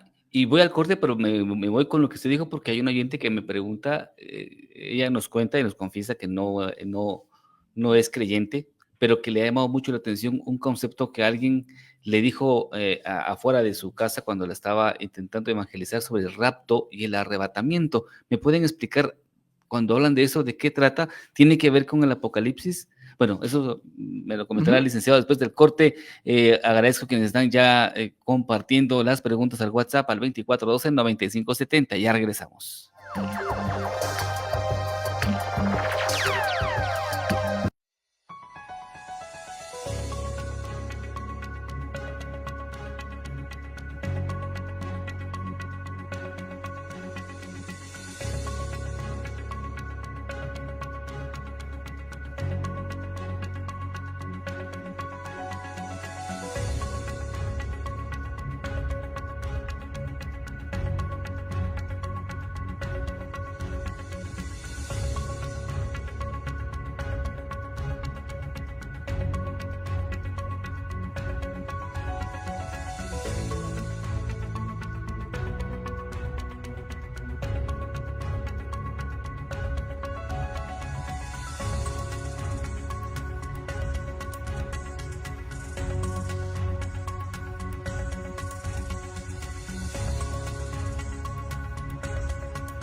que tenemos los miércoles con un tema interesante y por supuesto agradezco a quienes están ya haciendo sus respectivas preguntas al tema de hoy y me acompaña el licenciado Juan Callejas platicando sobre este tema. Bueno, ahora tengo, así le hacía la comunicación que nos llegó por parte de un oyente que nos hacía la pregunta de este concepto acerca del arrebatamiento o el rapto. ¿De qué estamos hablando? Dice. Ok. Esta idea, no la idea moderna, sino es un concepto que Pablo escribió en Primera de Tesalonicenses. Esta es una carta que Pablo le escribió a una iglesia que en medio de la persecución, en medio incluso de su fidelidad al evangelio, a lo que Pablo les enseñó, están sufriendo una ansiedad importante porque hay gente que ha intentado meterles ideas incorrectas acerca de, sobre todo, el fin de los tiempos, ¿verdad? Hay personas que les están diciendo a ellos que ellos se quedaron, digamos, básicamente, ¿verdad? Entonces, los tesalonicenses están un poquito como, pero hemos estado en esto, hemos servido, ¿cómo así? ¿Será que nos mintió Pablo? ¿Será que qué es lo que está pasando? ¿Verdad? Y Pablo critica fuertemente a estas personas. Entonces, para entender el concepto del arrebatamiento hay que entender un poquito más ampliamente todo lo que Pablo está diciendo. Empezando en 1 Tesalonicenses capítulo 4 y verso 13, voy a leer un pasaje más o menos largo hasta el capítulo 5 y verso 11, pero espero pues me acompañen ahí con eso, ¿verdad? Dice: pero no queremos, hermanos, que ignoren acerca de los que duermen, o sea, los que han muerto, ¿verdad? Para que no se entristezcan como lo hacen los demás que no tienen esperanza. Porque si creemos que Jesús murió y resucitó, así también Dios traerá con él a los que durmieron en Jesús. Por lo cual les decimos esto por la palabra del Señor, que nosotros los que estemos vivos y permanezcamos hasta la venida del Señor, no precederemos a los que durmieron. Pues el Señor mismo descenderá del cielo con voz de mando, con voz de arcángel y con la trompeta de Dios, y los muertos en Cristo se levantarán primero. Entonces nosotros, los que estemos vivos y que permanezcamos, seremos arrebatados juntamente con ellos en las nubes al encuentro del Señor en el aire, y así estaremos con el Señor siempre. Por tanto, confórtense unos a otros con estas palabras. Ahora bien, hermanos, con respecto a los tiempos y a las épocas, no tienen necesidad de que se les escriba nada, pues ustedes mismos saben perfectamente que el día del Señor vendrá como un ladrón en la noche, que cuando estén diciendo paz y seguridad, entonces la destrucción vendrá sobre ellos repentinamente, como dolores de parto a una mujer que esté encinta, y no escaparán. Pero ustedes, hermanos, no están en tinieblas para que el día los sorprenda como ladrón, porque todos ustedes son hijos de la luz e hijos del día. No somos de la noche ni de las tinieblas. Por tanto, no durmamos como los demás, sino estemos alerta y seamos sobrios, porque los que duermen de noche duermen y los que se emborrachan de noche se emborrachan. Pero puesto que nosotros somos del día, seamos sobrios y habiéndonos puesto la coraza de la fe y del amor y por casco la esperanza de la salvación. Porque no nos ha destinado Dios para ira, sino para obtener salvación por medio de nuestro Señor Jesucristo, que murió por nosotros, para que sea que estemos despiertos o dormidos, vivamos junto con Él. Por tanto, confórtense los unos a los otros y edifíquense el uno al otro tal como lo están haciendo. Entonces, ¿qué es lo que le está diciendo Pablo a la iglesia de Tesalónica? Le está diciendo, uno, tengan esperanza acerca de los que han muerto, o sea, los que han sido martirizados por causa de la fe, ¿verdad? Los que han muerto entre ustedes, tengan esperanza. Hay una promesa de que el Señor Jesús los va a resucitar y que nos vamos a volver a ver, ¿verdad? Ahora, luego dice, cuando el Señor Jesús venga, entonces los que murieron en él van a resucitar primero y luego los que estemos vivos vamos a seguirlos, como el orden en el que nos vamos a ir al cielo, digamos, ¿verdad? Eso es. Prácticamente, eso es. Para mí el énfasis está en cómo termina el capítulo 4 en el verso 18 y cómo termina el verso y cómo va el verso 11 del capítulo 5. El 4:18, por tanto, confórtense unos a otros con estas palabras. capítulo 5, verso 11, por tanto, confórtense los unos a otros y edifíquense el uno al otro tal como lo están haciendo. Estas palabras de lo que va a pasar al final, de la esperanza de la resurrección que tenemos, son para confortarnos los unos a los otros. Entonces, si yo en mi intento de evangelizar utilizo esta idea como para meterle miedo a las personas, estoy equivocado.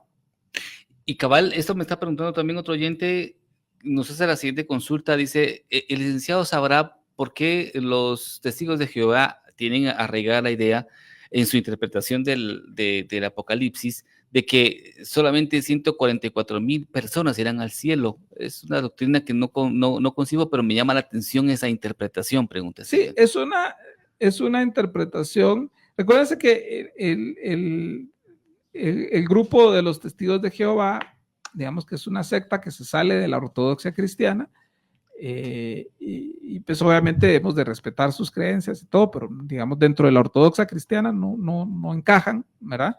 Es un grupo que tiende mucho a una enseñanza más moralista, como que hay que ganarse el cielo, ¿verdad?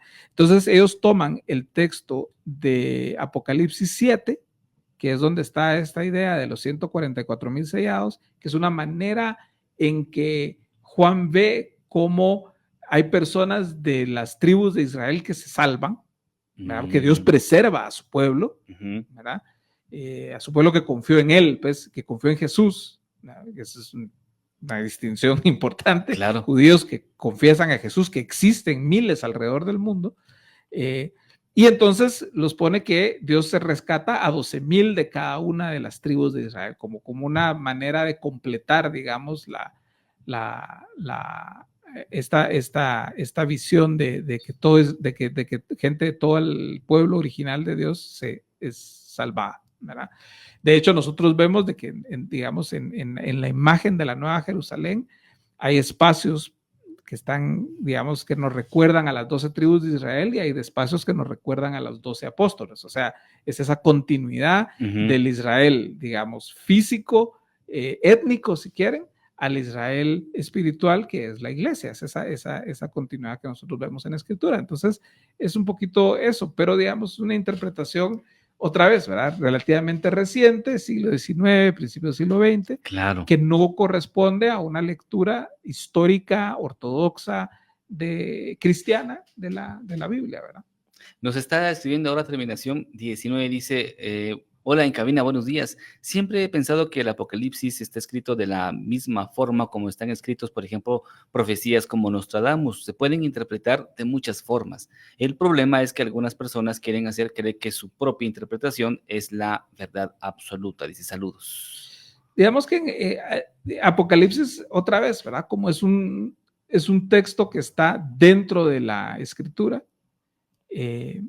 las normas de interpretación bíblica aplican de igual forma, ¿verdad? De hecho, Apocalipsis no es el único texto, digamos, entre comillas, apocalíptico de la Biblia. Nosotros podemos leer las profecías de Isaías, de Jeremías, de Ezequiel, de Daniel, también, ¿verdad? De hecho, no es Lucas, es Jesús el que dice esas cosas, ¿verdad? Entonces, o sea, anuncios acerca del futuro, pero recordemos de que la función principal de la profecía en la Escritura bíblica, más que pregonar o adivinar el futuro, que es lo que Nostradamus, otros estaban tratando de hacer, es muy distinto, es denunciar lo que está pasando ahorita.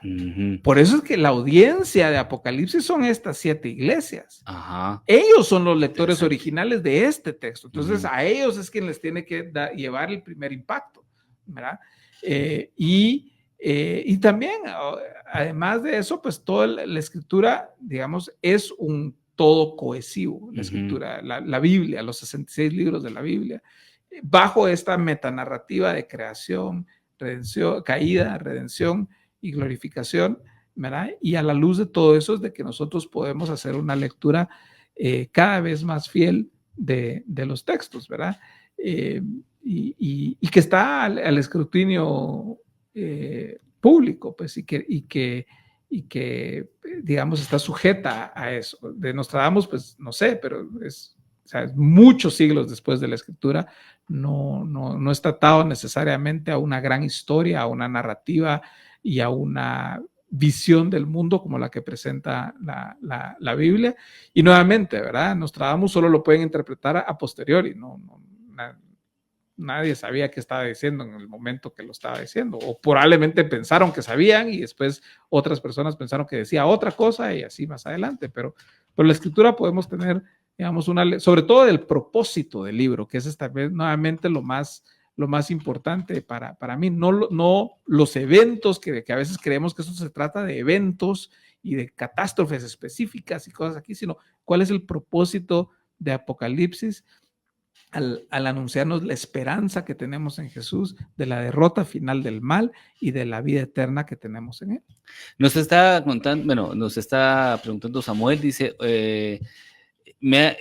llevo apenas unos años leyendo la Biblia, intentando leerla, porque luego de la muerte de mi esposa me dediqué a leer libros y me interesó mucho la Biblia. Hay una parte de ella, creo que es Apocalipsis, donde a mí me da terror, dice, todo el resto de los muertos se levantarán para encontrarse con Dios. ¿Son los que heredarán el reino celestial o los que serán echados a las tinieblas de afuera junto con Satanás? Es decir, me está diciendo entonces de los que no nos hemos arrepentido, por decirlo así, iremos al infierno. ¿Es correcta esta interpretación? Y los que han aceptado que Jesús es su Salvador, ¿irán con él? Pues, saludos al licenciado, dice este oyente. Sí. Así. Tácitamente sí. Sí, y obviamente, y esto pues con mucho amor, ¿verdad? Hay esperanza. De hecho, yo le recomendaría para reencontrarse con su fe, hay un libro que escribió C.S. Lewis, Lewis, sí. que escribió a raíz de la muerte de su esposa también, que se llama Una pena en observación. Ajá. Y yo le recomendaría que lo lea, porque es una lucha muy honesta de C.S. Lewis con su fe en medio de esa terrible circunstancia. Así que hay esperanza y hay vida eterna y hay una oportunidad de reencontrarme y como guinda en el pastel, porque lo principal no es vernos con nuestros seres queridos en el cielo con Jesús, pero porque lo principal es que vamos a estar con él, lo más importante es que vamos a estar con él, pero digamos como guinda en el pastel vamos a poder encontrarnos con aquellos hermanos, hermanas, familia con quien que murieron con su fe puesta en él, y si su esposa así lo hizo, pues qué gozo poder tener esa certeza de que se van a poder encontrar también, además de poder pasar la eternidad con Dios y con Jesús por siempre y para siempre, ¿verdad? Le voy al último corte, ya se fue el tiempo, mire usted, se fue como agua entre las manos. Al volver tengo ya más preguntas y también las conclusiones de este interesante tema. Ya volvemos.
Ya estamos de vuelta en este espacio de los miércoles, donde hablamos de, son temas que se salen de lo normal, porque platicamos de todo un poco, y en este caso, hoy sí nos enfocamos en un tema que llama la atención, porque siempre nos han dicho, esto que estamos viviendo son señales del fin del mundo.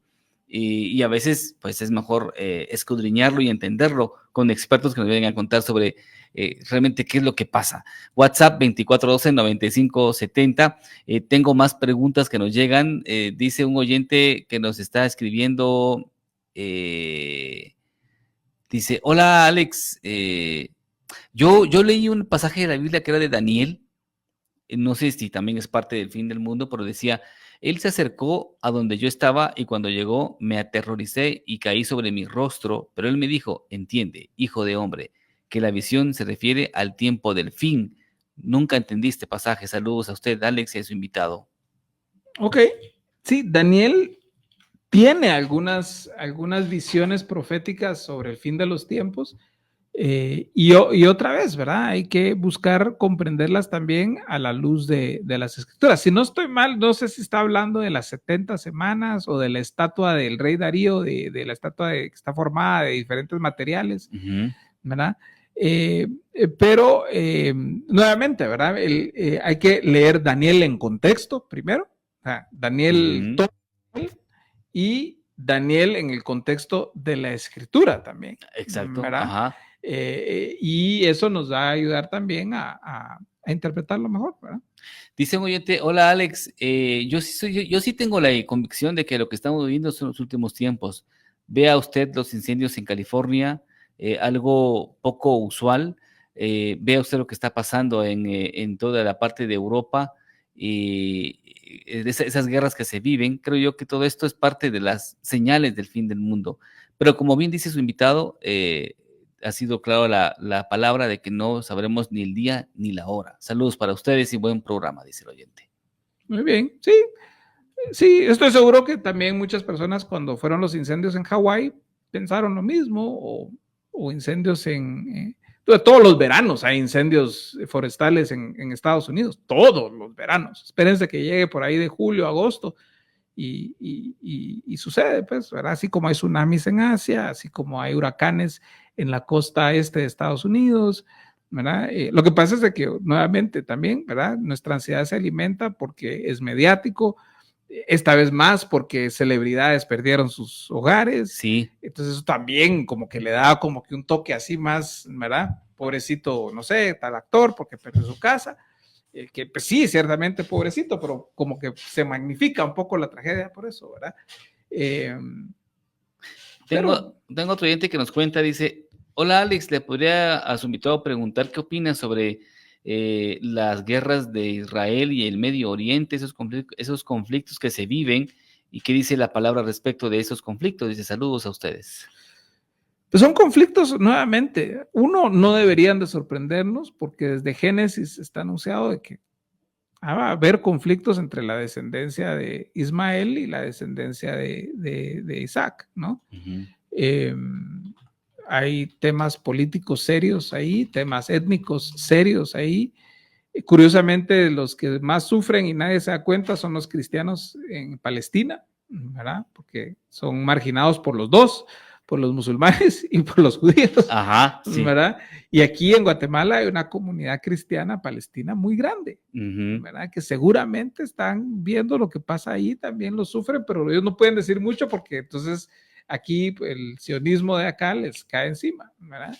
Y de la misma forma que están sufriendo. Entonces ahí lo que tenemos que ver es el sufrimiento humano que está sucediendo y ver, y más que, digamos, ponerle, es que ahora va a venir el tercer templo, o va a venir el anticristo, o sea, como ya lo vimos bíblicamente, el anticristo es todo aquel que niega que Jesús es el Cristo, que niega al Hijo y al Padre, que niega que Jesús vino en la carne. Entonces busquemos ahí, veámoslos, y vean lo que escribió Juan cuando escribió de los anticristos, ¿verdad? Salieron de nosotros. Exactamente. ¿Verdad? Entonces no es como que un hombre misterioso allá afuera, salen de nosotros, ¿verdad? Y entonces tenemos que estar atentos a esas cosas y tenemos que ver cómo podemos servir y ayudar y acercarnos a las comunidades que están sufriendo. Hay musulmanes en Guatemala, bueno, los conocemos, hemos hablado con ellos, tenemos relación con ellos. Hay palestinos católicos y cristianos en Guatemala, hay un montón, y muchos trabajan aquí en la zona 1, aquí cerca de donde estamos, sí. ¿Verdad? Vendiendo telas y cosas y todo, sí. Sí. Y hay una comunidad judía importante en Guatemala. Mire, yo estudié en el colegio que yo tuve la oportunidad de estudiar, gracias a Dios, tenía compañeros católicos, palestinos, musulmanes y judíos. Y éramos todos cuates. Para que vea, ¿verdad? Solo es... Y yo nunca vi, de verdad, nunca vi conflictos de ese tipo. Nunca vi, y entonces la pregunta es, ok, ahí ¿qué es lo que está pasando? Hay cosas políticas, y hay que entender la historia del conflicto. Ah, sí, es una historia muy... Hay que entender la historia del conflicto. Lo que pasa es que a Guatemala como está la leyenda urbana de que García Granados fue el voto decisivo, en realidad no lo fue el voto decisivo, pero bueno, el voto, y votó a favor de Israel, y nuestra corte evangélico tiende a ser sionista y todo eso, pues también nos vamos de boca, ¿verdad? Pero yo lo escribí en un momento, puse, ¿verdad? Que nuestra salvación no depende de la ubicación física de la embajada de Israel, cuando la movieron ahí de Tel Aviv a Jerusalén, ¿verdad? ¿No? Tenemos como cristianos, tenemos que superar eso y tenemos que proclamar el evangelio a toda persona, a judíos, a musulmanes, a todo el mundo. Tenemos que proclamar el evangelio, que esa es nuestra tarea. Entonces, enfoquémonos en eso y no tratemos de pensar, bueno, ahora se están matando, se han venido matando por décadas, lamentablemente, ¿verdad? Entonces, hay que orar por la paz de Jerusalén. Eso sí nos llama la Biblia. Entonces, oremos por la paz de Jerusalén y que esa paz alcance a todos. Recordemos cuando los judíos estuvieron cautivos en Babilonia, en Jeremías capítulo 29, Jeremías, hablando de parte de Dios, le escribe a los judíos en Babilonia, que el lugar más hostil para los judíos no había. Dice, ocúpense del bienestar de la ciudad donde están, porque en su bienestar estará el bienestar de ustedes. Entonces, ¿qué nos dice eso y cómo le habla eso al conflicto que estamos viviendo hoy, verdad? Alejandro nos hace la siguiente pregunta. Bueno, él hace una pregunta fuera del tema, pero tiene que ver con la Biblia. Dice, aprovechando el conocimiento del licenciado en cabina, yo he tenido mucha pasión por lo que la Biblia describe de muchas cosas tan interesantes. Por ejemplo, en Génesis habla acerca de los Nefilim, este grupo misterioso surgido. ¿Me podría explicar el licenciado realmente cuál fue su naturaleza? Y entiendo que fue también, por lo que leí, porque también soy nuevo en esta lectura, por lo que leí, el diluvio era para acabar con ellos. ¿Existieron estos seres gigantescos que dice la Biblia? Saludos al licenciado, dice estudiante. Esa narrativa, si no estoy mal, está en Génesis capítulo 6. Y dice así, aconteció que cuando los hombres comenzaron a multiplicarse sobre la superficie de la tierra y les nacieron hijas, los hijos de Dios vieron que las hijas de los hombres eran hermosas y tomaron para sí mujeres de entre todas las que les gustaban. Entonces el Señor dijo, mi espíritu no luchará para siempre con el hombre, porque ciertamente él es carne. Serán pues sus días 120 años. Había gigantes en la tierra en aquellos días. Y también después, cuando los hijos de Dios se unieron a las hijas de los hombres y ellas les dieron hijos, estos son los héroes de la antigüedad, hombres de renombre. Entonces esto es lo que la Escritura narra acerca de los Nefilim. Es un parrafito de 4 versículos en Génesis, nada más. Nefilim es la traducción de los hijos de Dios, ¿verdad? Que tienen acá y de estos gigantes. Luego hay 2 menciones más de gigantes en la Escritura. Está Goliat, ¿verdad? Y está también la descripción de Saulo, el primer rey de Israel. Dice que él era más alto que todo el mundo, ¿verdad? Que su cabeza se miraba por encima de todos los hombres.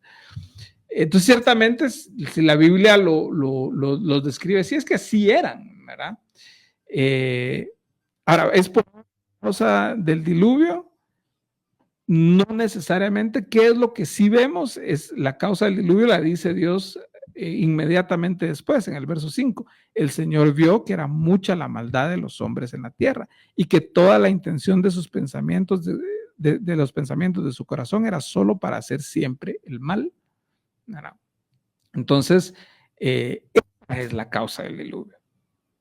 Interesante. Sí, yo me imagino que lo pregunta porque pues, nos han dado esas ideas fantasiosas. Es súper misterioso, ¿verdad? Y si uno Sí. mira los documentales de los alienígenas en el History y todo, pues siempre pues, no hay más de alguno que dice estas cosas donde incluso como cristiano y todo, no tengo miedo de decir, mire, la verdad no sé, es misterioso ese pasaje. Es un pasaje difícil de entender. Y en la Biblia que son difíciles de entender. Agarren la visión de Ezequiel, en Ezequiel capítulo 1. O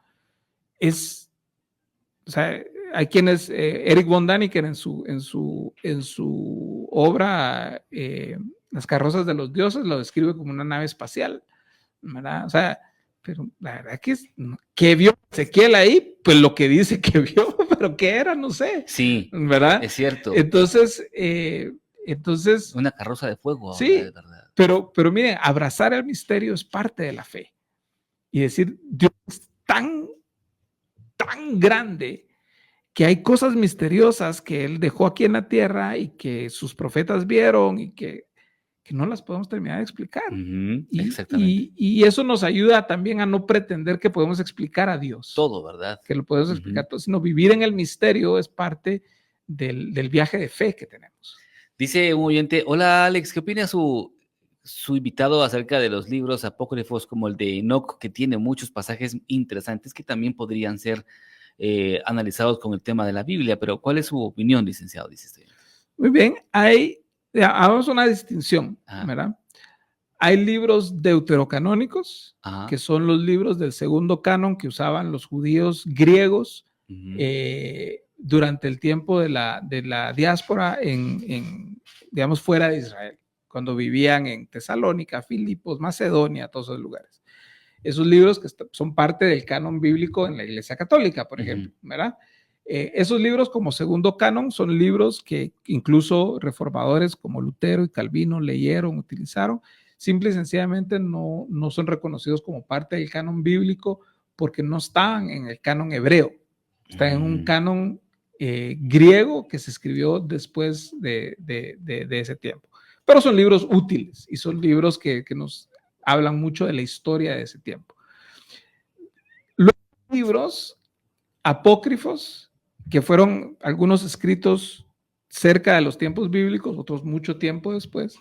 El libro de Enoch es uno de esos libros que fue escrito durante la época o sea, durante la vida, digamos, de los autores bíblicos, que de hecho Judas lo cita.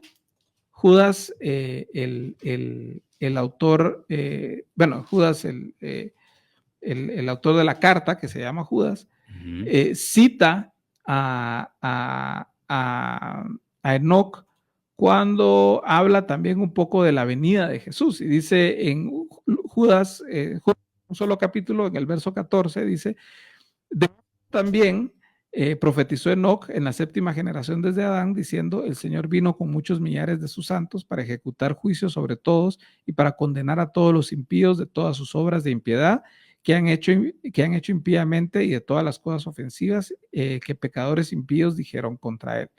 Entonces, Judas utiliza este párrafo de Enoch para ser parte de los puntos de su libro, pero no es el único que hace eso. De hecho, el apóstol Pablo cita a poetas cretenses, ¿verdad? Entonces, lo que escribieron ellos en su texto bíblico, citando a ellos, pues es parte del canon bíblico. Claro. Pero el libro en sí no es considerado parte del canon.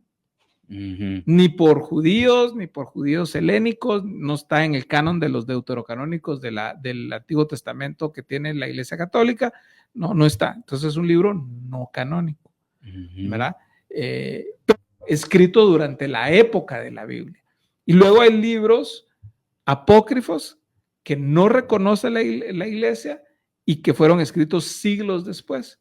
¿Verdad? Caso concreto, digamos, que estuvo de moda el año pasado por la película, en diciembre del año pasado, por la película de María en Netflix. Sí. Es el protoevangelio de Santiago. Exacto. Que de hecho yo lo leí y incluso la película toma como fuente principal el protoevangelio de Santiago, no la Biblia, y se desvía incluso del mismo protoevangelio de Santiago. Entonces la película es un relajo, pero el texto base es ese, pero es un texto que no es canónico, que no es considerado canónico por la Iglesia Católica, por la Iglesia Evangélica, por la Iglesia Ortodoxa, pero que ahí está y que fue escrito como 200 o 300 años después de Cristo. Claro. Y que es un libro, digamos, de una inclinación más gnóstica, ¿verdad? Donde se exalta lo espiritual y se hace de menos lo terrenal. Licenciado, ya para concluir, lo cierto es de que lo que pasa actualmente en el mundo podrían ser coincidencias o no. Lo cierto es que predecir el fin del mundo es imposible. Primero, es imposible porque no va a pasar. Uh-huh. Simplemente Dios va a restaurar su creación. El mundo no va a terminar. Y eso creo que es bueno. O sea, el tiempo sí va a terminar, pero el mundo sigue en la eternidad. Es una cosa como que un poquito difícil para nosotros de entender porque nosotros vivimos dentro de las restricciones del espacio y del tiempo. Pero cuando uno lee, sobre todo los párrafos con los que empiezan, Apocalipsis 21 y Apocalipsis 22, déjeme leer, dice, entonces vi un cielo nuevo y una tierra nueva, porque el primer cielo y la primera tierra pasaron y el mar ya no existe. Y vi una ciudad santa, la nueva Jerusalén que descendía del cielo de Dios, preparado como una novia ataviada para su esposo. Entonces oí una gran voz que decía desde el trono, el tabernáculo de Dios está entre los hombres y él habitará entre ellos y ellos serán su pueblo y Dios mismo estará entre ellos. Él enjugará toda lágrima de sus ojos y ya no habrá muerte, ni habrá más duelo, ni clamor, ni dolor, porque las primeras cosas han pasado. Y luego en el capítulo 22 dice el verso 1, después el ángel me mostró un río de agua de vida, resplandeciente como cristal que salía del trono de Dios y del Cordero. En medio de la calle de la ciudad y a cada lado del río estaba el árbol de la vida, que produce 12 clases de fruto, dando su fruto cada mes, y las hojas del árbol eran para sanidad de las naciones. Ya no habrá más maldición. El trono de Dios y del Cordero estarán ahí, y sus siervos servirán. Ellos verán su rostro, y su nombre estará en sus frentes, y ya no habrá más noche, y no tendrán necesidad de luz de lámpara, ni de luz del sol, porque el Señor Dios iluminará y reinarán por los siglos de los siglos. Entonces, no sabemos el día y la hora en que el Señor Jesús va a regresar, pero sí sabemos cuál es el final. Y el final es hermoso. Entonces, veamos esto con esperanza. Si hay un mensaje es ese. ¿Verdad? Y yo comparto otro mensaje que nos compartió otra oyente ya para finalizar. Dice, con todo lo que comenta sobre el Apocalipsis, solo se me confirma lo que Dios tiene en su palabra. Hechos 16:31, donde el apóstol Pablo le dice al carcelero de Filipos, cree en el Señor Jesucristo y serás salvo tú y tu casa. Y así que no depende de él que quiera ni del que corre, sino de Dios que tiene misericordia, dice. Así es, totalmente de acuerdo. Licenciado, qué bueno tenerlo en este espacio que tenemos este miércoles con un tema apasionante que despierta pasiones, pero también mucha controversia, mucho misterio. Lick, para quienes quieren saber de su trabajo, ¿tiene redes sociales? ¿Cómo podemos seguir? Sí, en Instagram tengo una página que se llama Discusión Inteligente. Mi canal de YouTube también se llama Discusión Inteligente. Ah, perfecto. Y en Twitter o X, como @JuanFCallejasA. Licenciado, qué bueno tenerlo por acá. Lo tenemos más seguido para platicar de otros temas de este mismo corte. Estoy para servirles. Muchas gracias. Ha sido el licenciado Juan Callejas hoy con ese tema interesantísimo. Para quienes me preguntan que quieren volverlo a ver, bueno, váyanse a YouTube, busquen radio.gt y tenemos todos los programas ahí en orden para que los puedan ver cuando quieran. Ya con eso de la tecnología, ustedes pueden sentarse, tomar una taza de café, un panito y ver el programa entero cuando deseen. En YouTube, ahí está, o en Facebook también pueden buscarlo. A nombre de Augusto Núñez en Controles, mi nombre es Alex Chuyá. No se vaya, vienen las noticias.